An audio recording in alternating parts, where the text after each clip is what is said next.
তো গাইস আজকে আমি ম্যাগি বানাবো অনেকদিন বাদে। আসলে সবাই স্যুপ টাইপের খেতে পছন্দ করে, আমি সেই একই আমি পুরো চাউলের মতো খাই। আমার অনেক মজা লাগে। আমি এখানে কি বলবে আলু দিয়েছি আর দুটো পেঁয়াজ, লঙ্কাটা হবে না। আর আমার যেহেতু কয়েকদিন বাদে অপারেশন আছে, তো ম্যাগির মশলাটা আমার খাওয়ার, তো এটা দিয়ে চালাতে হবে, ঝালটান খাই। তো চলো দেখো কি করি। ফার্স্ট টাইমের মতো ব্লগ বানাচ্ছি ম্যাগি, লাস্ট অব্দি দেখো। যাই করি তার জন্য করেছি, যাই হোক লাস্ট পর্যন্ত দেখো লাস্ট অব্দি করি। আর যাই হোক আমি তো ভালো রাখতে পারি। তারপরে কি বল করার জন্য আমি জলটা বসিয়ে দিয়েছি সেখানে পেঁয়াজ, তারপর বলেছিলাম যে লঙ্কাটা দেবো না। তো দিদিভাই বললো যে না লঙ্কাটা দিয়ে না হলে ভালো লাগবে না, যেহেতু ম্যাগি মশলা আমরা দিচ্ছি না বা খেতে পারবো না। তো গাইস এই যে এখানে তো দুটো ডিম এগুলো দিয়ে রান্না বান্না হবে আর কি। তোমরা লাস্ট অব্দি দেখতে থাকো, জানি না কি করবো, ভগবান জানে, ভগবান ভরসা, তোমাদের ভরসা হয়ে যাক। যাই হোক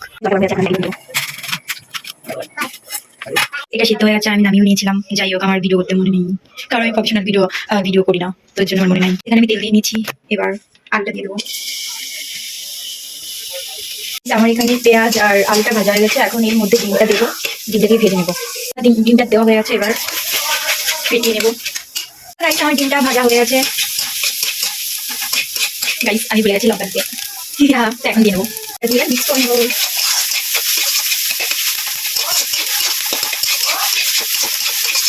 আমার এটা ভাজা হয়ে গেছে, এবার এটার মধ্যে আমি চাউমিন ম্যাগিগুলো দিয়ে দেবো। দিয়ে নেড়ে চেড়ে নিলেই আমার গাইস আমার ম্যাগিটা রান্না করা হয়ে গেছে, এখন আমি নামিয়ে নেবো। এই যে আমার রান্না কমপ্লিট, চলো এখন দিদিভাইকে খাইয়ে আসি। বল কেমন হয়েছে? এই যে এদিকে লিচু খাচ্ছে, বল কেমন হয়েছে?